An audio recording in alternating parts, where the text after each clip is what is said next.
जय हिंद प्यारे बच्चों, आपका स्वागत है अपने प्यारे से YouTube channel real education class 10th में।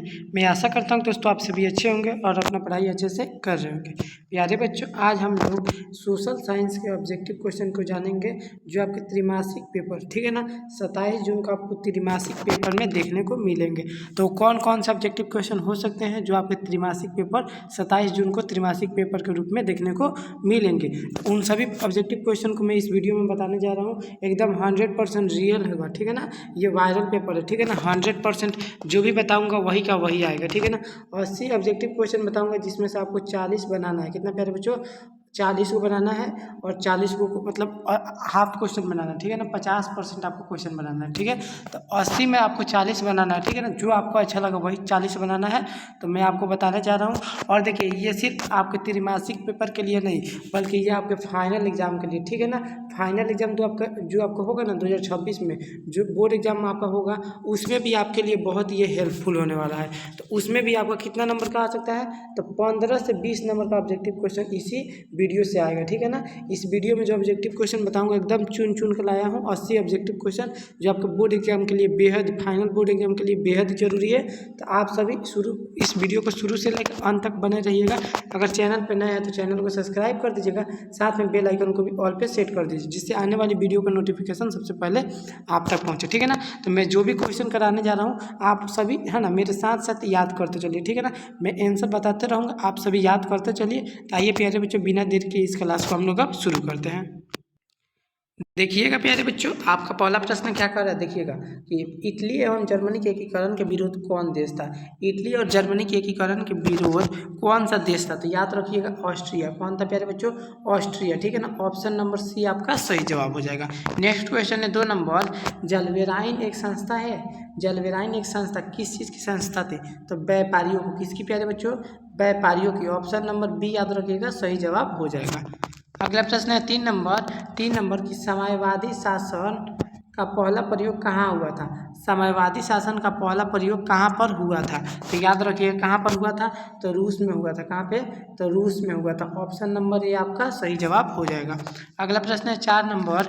हिंद चीन क्षेत्र में अंतिम युद्ध समाप्ति के समय में अमेरिका के राष्ट्रपति कौन थे। जब हिंद चीन का युद्ध समाप्त हो गया था, ठीक है ना, तो अमेरिका के जब उस टाइम अमेरिका के राष्ट्रपति कौन थे।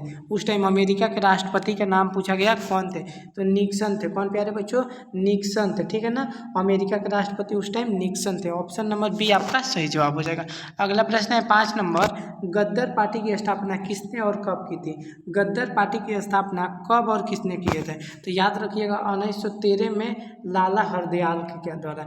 किसके द्वारा, तो लाला हरदयाल के द्वारा 1913 ईस्वी में किया गया था, ठीक है ना। गद्दर पार्टी की स्थापना लाला हरदयाल के द्वारा 1913 ईस्वी में किया गया था। तो ऑप्शन नंबर सी आपका सही जवाब हो जाएगा। अगला प्रश्न है 6 नंबर। जलियांवाला बाग हत्याकांड किस तिथि को हुआ था। देखिए प्यारे बच्चों, कितना VVI ऑब्जेक्टिव क्वेश्चन मैं चुन के लाया हूँ, ठीक है ना। पूरा का पूरा सन ईस्वी वाला क्वेश्चन आ गया है, ठीक है। इसमें से 20 नंबर के 30 नंबर का आपका ऑब्जेक्टिव क्वेश्चन लग जाएगा फाइनल में, है ना। तो आप सभी इस वीडियो को शुरू से लेकर अंत तक बने रहिएगा। चैनल पे नया है तो चैनल को सब्सक्राइब करके अपने दोस्तों के पास इस वीडियो को ज़्यादा से ज़्यादा, इस क्लास को ज़्यादा से ज़्यादा शेयर कर दीजिए, ठीक है ना प्यारे बच्चों, शेयर कर दीजिए।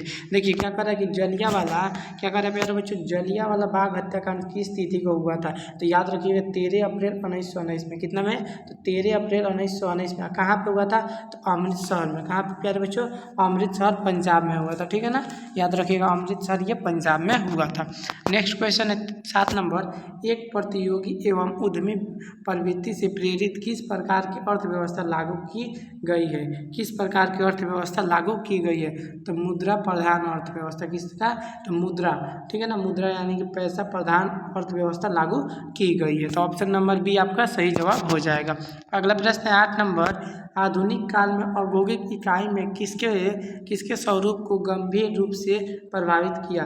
किसके रूप को गंभीर रूप से क्या किया, प्रभावित किया, तो याद रखिएगा शहरीकरण को। किसको, शहरीकरण को क्या किए, ये गंभीर रूप से बहुत ज़्यादा प्रभावित किए, ठीक है ना। तो ऑप्शन नंबर बी आपका सही जवाब हो जाएगा।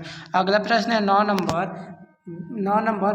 विश्व व्यापारी आर्थिक संकट किस वर्ष आरंभ हुआ था? विश्व व्यापारी आर्थिक संकट कौन से वर्ष आपका आरंभ हुआ था, यानी कि शुरू हुआ था? तो 1929 में। कितना में प्यारे बच्चों? 1929 में। याद रखिए ऑप्शन नंबर सी आपका सही जवाब हो जाएगा। कितना में? तो 1929 में हुआ था। 10 नंबर प्रश्न है कि आज़ादी के समय समाचार पत्र आपत्तिजनक विषय अधिनियम कब पारित हुआ था? आज़ादी के समय जो समाचार पत्र आपत्तिजनक विषय अधिनियम कब पारित किया गया था? तो कितना में? तो 1951 में। कितना में प्यारे बच्चों? 1951 में। ठीक है ना, 1951 आपका सही जवाब हो जाएगा। ठीक है ना, ऑप्शन नंबर ए आपका सही जवाब हो जाएगा। अगला प्रश्न है 11 नंबर। देखिएगा 11 नंबर कि एल्युमिनियम बनाने के लिए किस खनिज का आवश्यक पड़ती है? एल्युमिनियम बनाने के लिए कौन से खनिज का आवश्यक पड़ती है? तो बॉक्साइट का। किसका प्यारे बच्चों? बॉक्साइट का। ऑप्शन नंबर डी आपका सही जवाब हो जाएगा। कितना हो जाएगा? डी नंबर आपका सही जवाब हो जाएगा। अगला प्रश्न है 12 नंबर। देश में तांबे का कुल भंडार कितना है? देश में तांबे का कुल भंडार कितना है? ठीक है ना, अपने भारत देश में तांबे का कुल भंडार कितना है? तो कितना है प्यारे बच्चों? याद रखिएगा 10 टन। कितना प्यारे बच्चों? 10 टन। ठीक है ना, ऑप्शन नंबर सी याद रखिएगा, सही जवाब हो जाएगा। अगला प्रश्न 13 नंबर। निम्न प्राकृतिक संपदाओं में किसका भंडार सीमित है? मतलब निश्चित है, यानी कि सीमित है, लिमिट लगा दिया जाता है, तो वही किसका भंडार सीमित है? तो कोयला का भंडार क्या है प्यारे बच्चों? सीमित है। ऑप्शन नंबर ए याद रखिएगा, सही जवाब हो जाएगा। अगला प्रश्न है 14 नंबर। यूरेनियम का प्रमुख उत्पादक स्थल है। यूरेनियम का प्रमुख उत्पादक स्थल कौन सा है? तो जादूगोड़ा। कौन सा है? जादूगोड़ा। ठीक है ना, ऑप्शन नंबर डी आपका सही जवाब हो जाएगा। अगला प्रश्न है 15 नंबर। भारत के किस राज्य में सौर ऊर्जा के विकास की सर्वाधिक संभावनाएं हैं? भारत के कौन से राज्य में सौर ऊर्जा के विकास की सर्वाधिक संभावनाएं हैं? तो याद रखिएगा राजस्थान। क्या? राजस्थान। ठीक है ना, सी नंबर आपका सही जवाब हो जाएगा। प्रश्न संख्या 16 है कि तारापुर परमाणु ऊर्जा केंद्र किस राज्य में है? तारापुर परमाणु ऊर्जा केंद्र कौन से राज्य में है? तो याद रखिएगा महाराष्ट्र में। कि यहाँ पे महाराष्ट्र में तारापुर परमाणु ऊर्जा केंद्र कौन से राज्य में है? तो महाराष्ट्र में है। किसमें प्यारे बच्चों? महाराष्ट्र में। अगला प्रश्न है 17 नंबर। भारत में सर्वाधिक क्षेत्र पर किस मिट्टी का विस्तार है? भारत में सबसे ज़्यादा कौन सी मिट्टी पाई जाती है? तो कौन सी? तो जलोढ़ मिट्टी। कौन सी प्यारे बच्चों? जलोढ़ मिट्टी। ठीक है ना, याद रखिएगा भारत में सबसे ज़्यादा मिट्टी पाई जाती है तो वो है जलोढ़ मिट्टी। ठीक है ना, ऑप्शन नंबर ए आपका सही जवाब हो जाएगा। अगला प्रश्न है 18 नंबर। किसका कथन है संसाधन होते नहीं बनते हैं? यह किसका कथन है कि संसाधन होते नहीं, ये क्या किए जाते हैं? तो बनाए जाते हैं। क्या किए जाते हैं? बनाए जाते हैं। तो ये कथन किसका है? तो जिमरमैन का। किसका है प्यारे बच्चों? जिमरमैन का। ऑप्शन नंबर ए आपका सही जवाब हो जाएगा। अगला प्रश्न है 19 नंबर। कोसी नदी घाटी परियोजना का आरंभ कब हुआ था? कोसी नदी घाटी परियोजना का आरंभ कब हुआ था? तो कब हुआ था? 1955 में। कितना में प्यारे बच्चों? 1955 में। ठीक है ना, 1955 में कोसी नदी घाटी परियोजना का आरंभ हुआ था। नेक्स्ट क्वेश्चन है 20 नंबर। कुशेश्वर स्थान किस जिला में स्थित है? कुशेश्वर स्थान कौन से जिला में स्थित है? आपके बिहार के कौन से जिला में कुशेश्वर स्थान स्थित है? तो याद रखिएगा दरभंगा में। किसमें? दरभंगा में। ठीक है ना, ऑप्शन नंबर बी आपका सही जवाब हो जाएगा। कुशेश्वर स्थान कहाँ पे है? तो दरभंगा जिले में स्थित है।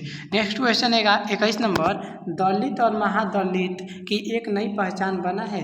दलित और महादलित की एक नई पहचान क्या बना है? कहाँ पर बना है? तो याद रखिए कहाँ पे? तो बिहार में। कहाँ पे प्यारे बच्चों? बिहार में। क्या बन गया है कि एक दलित और महादलित की एक नई पहचान बन गई है, दोनों में बहुत भेदभाव बन गई है, तो बिहार हो जाएगा आपका सही जवाब। अगला प्रश्न है 22 नंबर। नस्ल का आधार है। नस्ल का आधार क्या है प्यारे बच्चों? नस्ल का आधार क्या है? तो याद रखिएगा जीव शास्त्र। क्या है प्यारे बच्चों? जीव शास्त्र। नस्ल का आधार क्या है? तो जीव शास्त्र हो जाएगा। अगला प्रश्न है 23 नंबर। ग्राम पंचायत का सचिव कौन होता है? ग्राम पंचायत का सचिव कौन होता है? तो ग्राम पंचायत का सचिव कौन होता है? तो याद रखिएगा मुखिया। क्या होता है? मुखिया होता है। यहाँ पे उप नहीं रहेगा, क्या रहेगा? मुखिया हो जाएगा। ठीक है ना, यहाँ पे उप गलती से लग गया, यहाँ पे मुखिया होगा।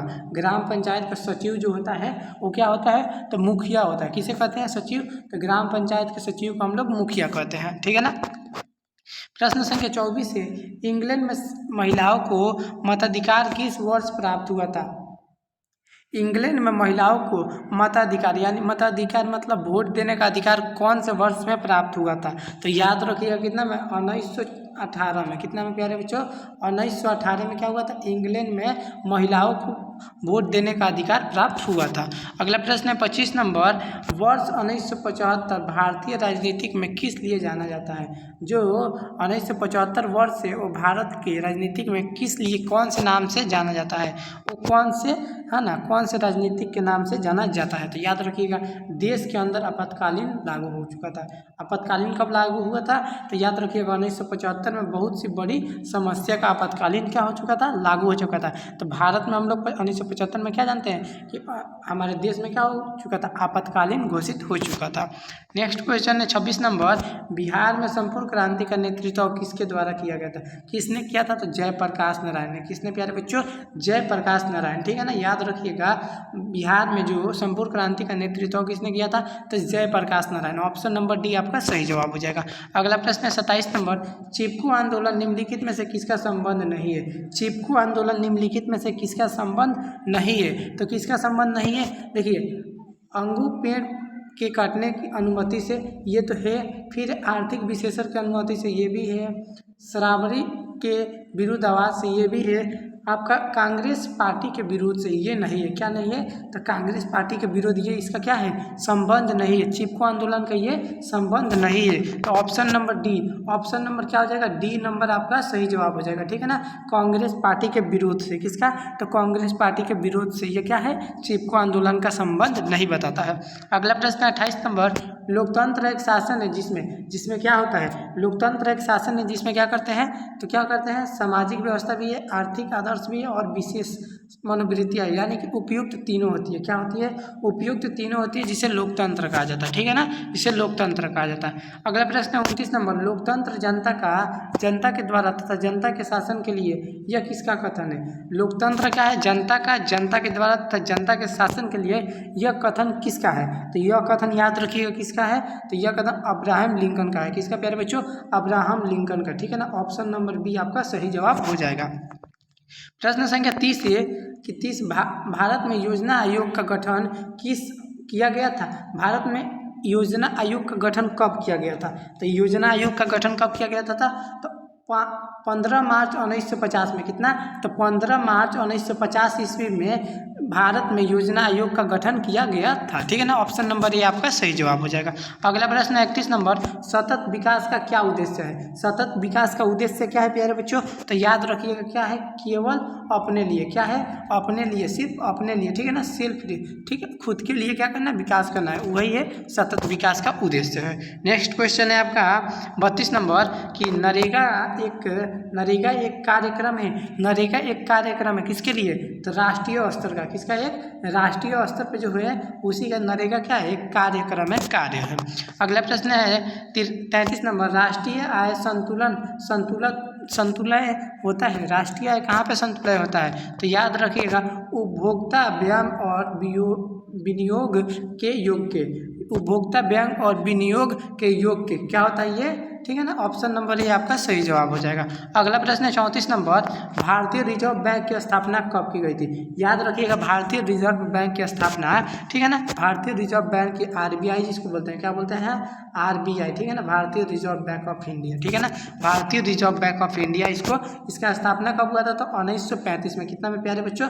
1935 में भारतीय रिजर्व बैंक की स्थापना कब किया गया था? तो 1935 में। ठीक है ना, 1935 याद रखिएगा, सही जवाब हो जाएगा। अगला प्रश्न आपका 35 नंबर, कौन बीमारू राज्य नहीं है? बीमारू राज्य नहीं है, निम्नलिखित में से कौन सा बीमारू राज्य नहीं है? तो कर्नाटक क्या है? ये बीमारू राज्य नहीं है। ठीक है ना, यहाँ पे बहुत कम बीमारू होते हैं, लोग होते हैं। ठीक है ना, ऑप्शन नंबर सी याद रखिएगा, बीमारू राज्य कौन नहीं है? तो कर्नाटक नहीं है।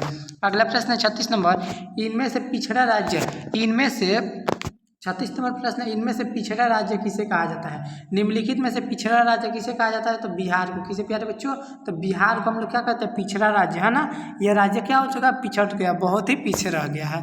अगला प्रश्न है आपका 37 नंबर, अंतर्राष्ट्रीय व्यापार से संबंधित नियम को को निर्धारित करने वाली संस्था कौन सी है? जो अंतर्राष्ट्रीय व्यापार संबंधी नियम है उसको निर्धारित करने वाली संस्था कौन सी है? तो उसको निर्धारित करने वाली संस्था कौन सी है? तो ये याद रखिएगा, विश्व बैंक। विश्व बैंक क्या करते हैं? उसको निर्धारित करने का कार्य करती है। अगला प्रश्न है 38 नंबर, यदि किसी वस्तु या सेवा का मूल्य 20 लाख से अधिक तथा 1 करोड़ से कम तो उपभोक्ता कहाँ शिकायत करेगा? तो उपभोक्ता कहाँ पर शिकायत करेगा? यदि किसी वस्तु का सेवा का मूल्य 20 लाख से अधिक और 1 करोड़ से कम है तो उपभोक्ता कहाँ पर जाके शिकायत करेगा? ठीक है ना। तो कहाँ पे? तो राज्य आयोग में। ठीक है ना, राज्य आयोग में। ठीक है ना, ऑप्शन नंबर बी आपका सही जवाब हो जाएगा। अगला प्रश्न है 39 नंबर, नदियों में बाढ़ आने का प्रमुख कारण क्या है? नदियों में बाढ़ आने का प्रमुख कारण क्या है? तो वर्षा का अधिकतम होना। जब वर्षा क्या होता है? ज़्यादातर होता है तो क्या होता है? नदी में बाढ़ आने के कारण समस्या बढ़ जाती है। अगला प्रश्न आपका 40 नंबर, महासागर की तली पर होने वाले कंपन को हम लोग क्या कहते हैं? जब महासागर के तली पर जो कंपन होता है उसको हम लोग क्या कहते हैं? तो उसको हम लोग सुनामी कहते हैं। क्या कहते हैं? सुनामी कहते हैं। ठीक है ना, ऑप्शन नंबर सी आपका सही जवाब हो जाएगा। अगला प्रश्न 41 number, Akhil Bharatiya trade union Congress का स्थापना कब हुई थी? अखिल भारतीय ट्रेड यूनियन कांग्रेस का स्थापना कब की गई थी? तो 1920 में। कितना में प्यारे बच्चों? 1920 ईस्वी में अखिल भारतीय ट्रेड यूनियन की स्थापना किया गया था। अगला प्रश्न है 42 नंबर, सेफ्टी लैंप का आविष्कार किसने किया था? सेफ्टी लैंप का आविष्कार कौन किए थे? सेफ्टी लैंप का आपका आविष्कार किसने किया था? तो सेफ्टी लैंप का आविष्कार हम्फ्री डेवी ने किया था। क्या? हम्फ्री डेवी ने किया था। ठीक है ना, ऑप्शन नंबर डी आपका सही जवाब हो जाएगा। अगला प्रश्न है आपका 43 नंबर, जब जमशेद जी टाटा ने टाटा आयरन स्टील कंपनी की स्थापना कब किए थे? जमशेद जी टाटा आयरन स्टील की कंपनी की शुरुआत कब किए गए थे या फिर स्थापना कब किए थे? तो याद रखिएगा, जमशेद जी टाटा आयरन कंपनी की स्थापना सन 1907 ईस्वी में किए थे। कितना प्यारे बच्चों? सन 1907 ईस्वी में किए थे। अगला प्रश्न है आपका 44 नंबर, इंग्लैंड में सभी स्त्री और पुरुष को वयस्क मताधिकार का प्राप्त हुआ था। कब हुआ था? इंग्लैंड में सभी स्त्री और पुरुषों को पूरा वोट देने का अधिकार कब प्राप्त हुआ था? कब प्राप्त हुआ था? तो याद रखिएगा 1918 में। कितना में प्यारे बच्चों? 1918 में। ठीक है ना, 1918 में इनको क्या किया गया था? वोट देने का पूरा अधिकार प्राप्त हुआ था। अगला प्रश्न है 45 नंबर, भारत के लिए पहला फैक्ट्री एक्ट कब पारित हुआ? भारत के लिए पहला फैक्ट्री एक्ट कब पारित हुआ? तो याद रखिएगा कब पारित हुआ? तो 1881 में। कितना में प्यारे बच्चों? 1881 में भारत के लिए पहला फैक्ट्री एक्ट पारित किया गया, मतलब लागू किया गया। अगला प्रश्न है 46 नंबर, सन 1917 ईस्वी में भारत में पहली जूट मिल की किस शहर में स्थापना हुई थी? 1917 में जूट मिल की कौन से शहर में स्थापना किया गया था? तो भारत में सबसे पहले जूट मिल की स्थापना किसमें कहाँ पे किया गया था? तो कलकत्ता था। कौन था? कलकत्ता शहर में सबसे पहले किया गया था। अगला प्रश्न है 47 नंबर, भारत में कोयला उद्योग का आरंभ कब किया गया था? भारत में कोयला का आरंभ सबसे पहले कब किया गया था? तो याद रखिएगा कितना में किया गया था? तो 1814 में। कितना में प्यारे बच्चों? 1814 में। ठीक है ना, बी नंबर आपका जवाब सही हो जाएगा, एकदम 100% सही जवाब। अगला प्रश्न है आपका 49 नंबर। आपका अगला प्रश्न क्या है? 48 नंबर कि स्पिनिंग जेनी का आविष्कार कब हुआ था? स्पिनिंग जेनी का आविष्कार कब हुआ था? तो स्पिनिंग जेनी का आविष्कार 1770 में। कितना में? तो 1770 में हुआ था। कितना में प्यारे बच्चों? 1770 में हुआ था। अगला प्रश्न है 49 नंबर, बम्बई में सर्वप्रथम सूती कपड़ों के मिलों की स्थापना कब हुई थी? बम्बई में सर्वप्रथम सूती कपड़ों का मिलों का स्थापना कब किया गया था? तो बम्बई में सर्वप्रथम सूती मिलों का स्थापना कब हुआ था? तो कितना में? 1854 में। कितना में? 1854 में। ठीक है ना, सही जवाब हो जाएगा आपका ए नंबर सही जवाब हो जाएगा। अगला प्रश्न है, भारत में Tata hydro electric power station की स्थापना कब की थी? भारत में Tata hydro electric power station की स्थापना कब की गई थी? तो 1990 में। कितना में? 1990 में। ऑप्शन नंबर ये आपका सही जवाब हो जाएगा। अगला प्रश्न है 51 नंबर, वाष्प चलित रेल इंजन का आविष्कार किया था। वाष्प चलित रेल इंजन का आविष्कार किसने किया था? तो याद रखिए किसने? तो जॉर्ज स्टीफेसन ने, कौन किए थे? तो जॉर्ज स्टीफेसन ने किए थे। अगला प्रश्न है 52 नंबर, 1838 में कहाँ चार्टिस्ट आंदोलन की शुरुआत आ गई थी? 1838 ईस्वी में चार्टिस्ट आंदोलन की शुरुआत कहाँ पर आ गई थी? तो याद रखिएगा लंदन में। कहाँ पे? लंदन में चार्टिस्ट आंदोलन की शुरुआत आ गई थी। अगला प्रश्न आपका 53 नंबर, अंतर्राष्ट्रीय श्रमिक संघ की स्थापना कब की गई थी? अंतर्राष्ट्रीय श्रमिक संघ की स्थापना कब की गई थी? तो 1919 में। कितना में प्यारे बच्चों? 1919 ईस्वी में। ठीक है ना, ऑप्शन नंबर ए आपका सही जवाब हो जाएगा। अगला प्रश्न है 54 नंबर, भारत में न्यूनतम मजदूरी कानून कब पारित किया गया था? भारत में न्यूनतम मजदूरी कानून कब पारित किया गया था? तो याद रखिएगा भारत में न्यूनतम मजदूरी कानून जो पारित किया गया था 1948 में। कितना में? 1948 में। अपना देश आजाद होने के 1 साल के बाद क्या किया गया था? इसको लागू किया गया था। पारित का मतलब कब लागू किया गया था। अगला प्रश्न है आपका 55 नंबर, मजदूर संघ अधिनियम कब पारित किया गया था? मजदूर संघ अधिनियम कब पारित किया गया था? तो 1926 में। कितना में प्यारे बच्चों? 1926 में मजदूर संघ नियम का आविष्कार यानी कि पारित किया गया था, घोषणा किया गया था। अगला प्रश्न आपका 56 नंबर, फ्लाइंग शटल का आविष्कार किसने किया था?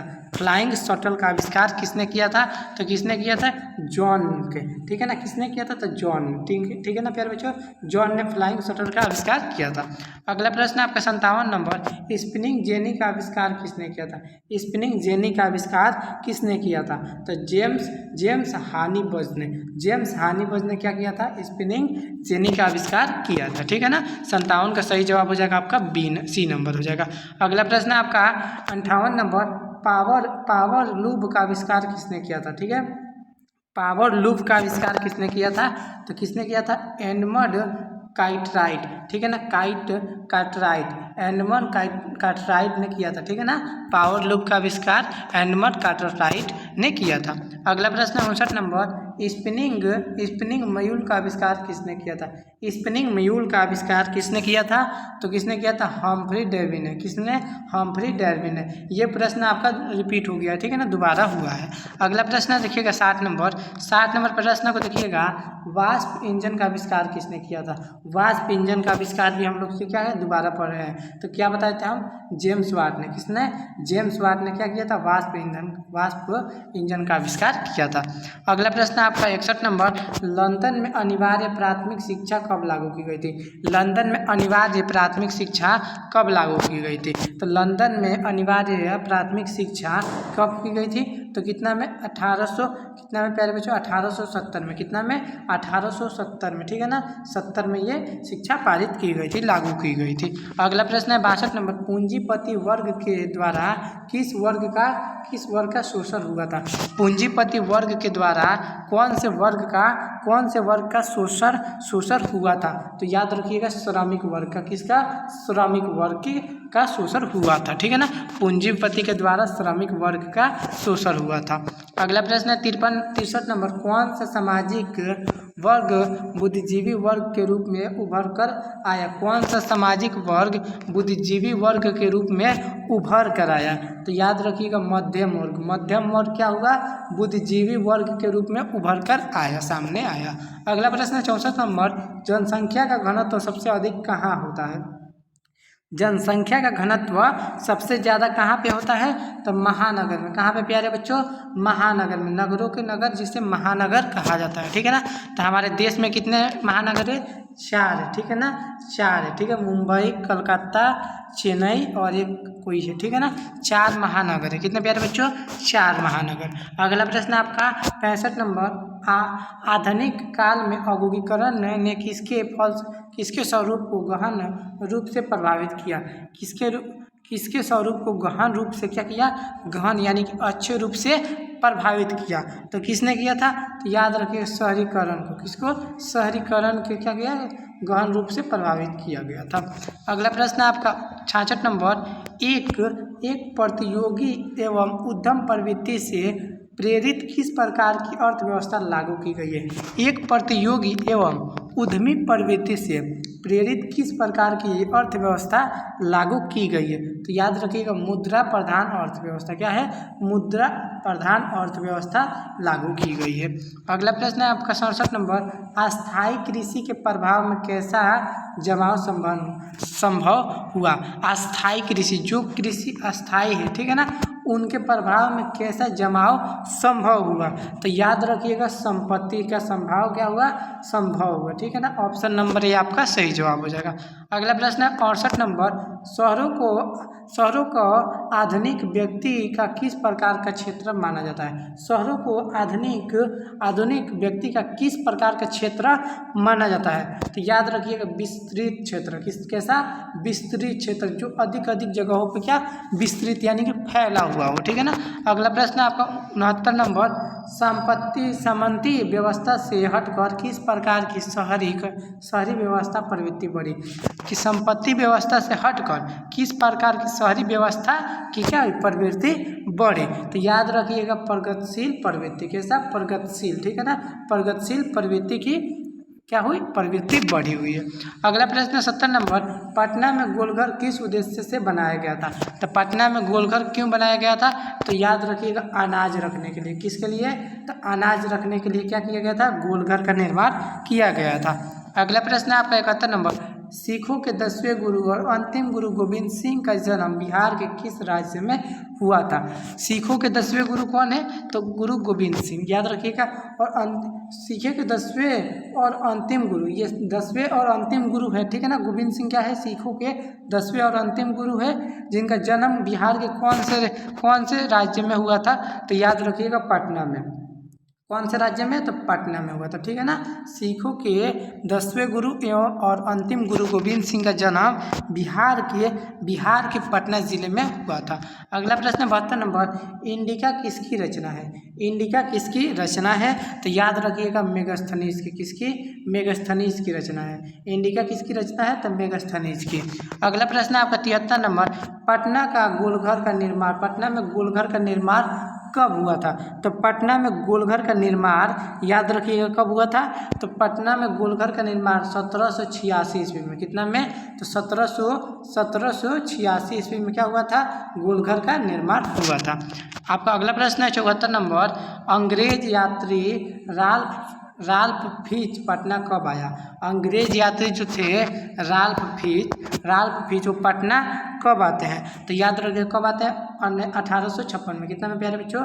1856 में। ठीक है ना, 1856 में अंग्रेज यात्री राल्फ फिच पटना आते हैं। अगला प्रश्न आपका 75 नंबर, पाटलिपुत्र किसके समय में मगध की राजधानी बनी थी?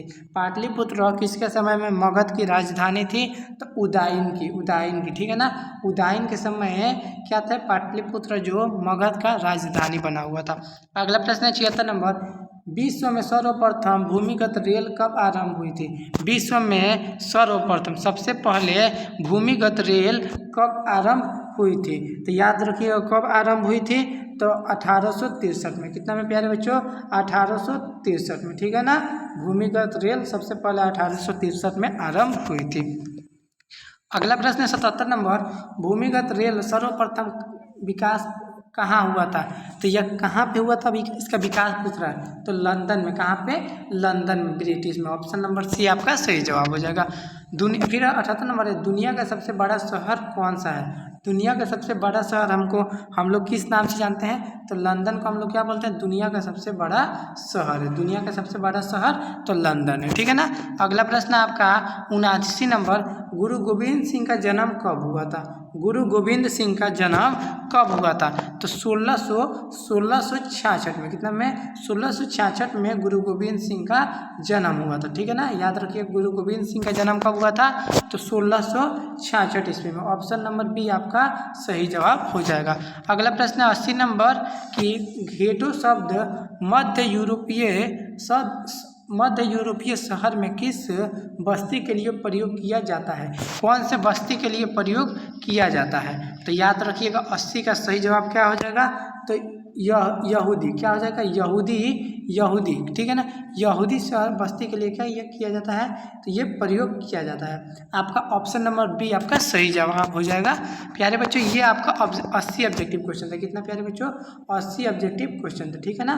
आपको इसमें से कितना बनाना है, तो मात्र 40 को, ठीक है ना। अब पूछिएगा सर 80 ऑब्जेक्टिव क्वेश्चन क्यों, तो देखिए प्यारे बच्चों साइंस और जो सोशल साइंस, तो ये सोशल साइंस करा रहा है, तो सोशल साइंस और साइंस में क्या होता है 20-20 नंबर का प्रैक्टिकल होता है, ठीक है ना। तो 100 में से 20 चला गया तो 80 नंबर का ही ना पेपर होता है, तो इसलिए आपका 40 नंबर का ऑब्जेक्टिव और 40 नंबर का सब्जेक्टिव होगा, ठीक है ना। 40 का ऑब्जेक्टिव और 40 का सब्जेक्टिव होगा, ठीक है ना। तो याद रखिए 40 नंबर 40 ही ऑब्जेक्टिव बनाना है। कितना प्यारे बच्चों? 40 ही ऑब्जेक्टिव को हम लोग को क्या करना है, कंप्लीट करना है, यानी कि बनाना है। तो इसी में से आपका प्रश्न आएगा, आपको थोड़ा सा भी घबराना नहीं है ना। जो प्रश्न मैं बताया हूँ एकदम 100% ये वायरल पेपर है, या आएगा तो आएगा यही प्रश्न आएगा, जिसमें से आपको 40 ऑब्जेक्टिव क्वेश्चन आसानी से आप बना सकते हैं, ठीक है ना प्यारे बच्चों। ये क्वेश्चन को आप लोग याद भी करते चलिएगा। आपको इसका PDF नोट्स लेना होगा तो आइए बता देते हैं हम आपको इसका PDF नोट्स कैसा मिलेगा, ठीक है ना। PDF नोट्स बिल्कुल फ्री में मिलता है। कितना में? फ्री में, आपको एक भी पैसा देने की जरूरत नहीं है। तो आपको क्या कैसे मिलेगा, तो आप सबसे पहले इस वीडियो को लाइक कर दीजिएगा, ठीक है ना प्यारे बच्चों। लाइक करके अगर चैनल पर नए हैं तो चैनल को सब्सक्राइब कर दीजिएगा। चैनल को सब्सक्राइब करके बेल आइकन को ऑल पे सेट कर दीजिएगा और अपने दोस्तों के पास इस क्लास को ज़्यादा से ज़्यादा शेयर कर दीजिएगा, ठीक है ना प्यारे बच्चों। ज़्यादा से ज़्यादा इस क्लास को क्या कीजिएगा, शेयर कीजिएगा, ठीक है प्यारे बच्चों। शेयर करके क्या करना है, जब आप शेयर कीजिएगा तो इस वीडियो के डिस्क्रिप्शन बॉक्स चेक कीजिएगा, क्या, तो डिस्क्रिप्शन बॉक्स, ठीक है ना प्यारे बच्चों। डिस्क्रिप्शन बॉक्स को आप जब चेक कीजिएगा ना तो आपको एक WhatsApp group, free WhatsApp group का एक लिंक मिलेगा, ठीक है ना। फ्री व्हाट्सअप ग्रुप का आपको लिंक पे क्या कर देना है, सिर्फ क्लिक कर देना। क्या कर देना है प्यारे बच्चों, तो क्लिक कर दीजिएगा। आप जैसे ही क्लिक कीजिएगा आप हमारे व्हाट्सअप ग्रुप में जुड़ जाइएगा, तो आपको वहाँ पर PDF नोट्स मिल जाएगा। जिससे आप जब आपको PDF नोट्स मिल जाएगा तो आपको क्या करना है, डाउनलोड बटन पर, ठीक है ना प्यारे बच्चों, डाउनलोड बटन पर आपको क्या करना है, क्लिक करके अपने मोबाइल में उसको सेव कर लेना है, डाउनलोड करके रख लेना है। जिससे कि क्या फ़ायदा होगा, अगर आपका किसी दिन नेट भी नहीं रहता है तो आप उसको आसानी से पढ़ सकते हैं, ठीक है। तो प्यारे बच्चों आसानी से आप पढ़ सकते हैं। तो PDF नोट जरूर लीजिएगा और आप ग्रुप में ज्वाइन होइएगा। तो रोज़ 8 बजे, कितना प्यारे बच्चों, 8 बजे रात शाम को आपका टेस्ट होता है, डेली टेस्ट होता है, ठीक है ना प्यारे बच्चों। जिस क्लास का पढ़ाई होता है उसी क्लास का आपका डेली का डेली 8 बजे टेस्ट होता है। तो आप सभी टेस्ट में भी शामिल होइएगा, जिससे कि आपका जो 450 प्लस का टारगेट है वो आसानी से कंप्लीट हो जाए, ठीक है ना प्यारे बच्चों। आसानी से आपका 450 प्लस का आसानी से कंप्लीट हो जाए, ठीक है। तो प्यारे बच्चों मिलते हैं एक नए वीडियो में, तब तक के लिए जय हिंद जय भारत।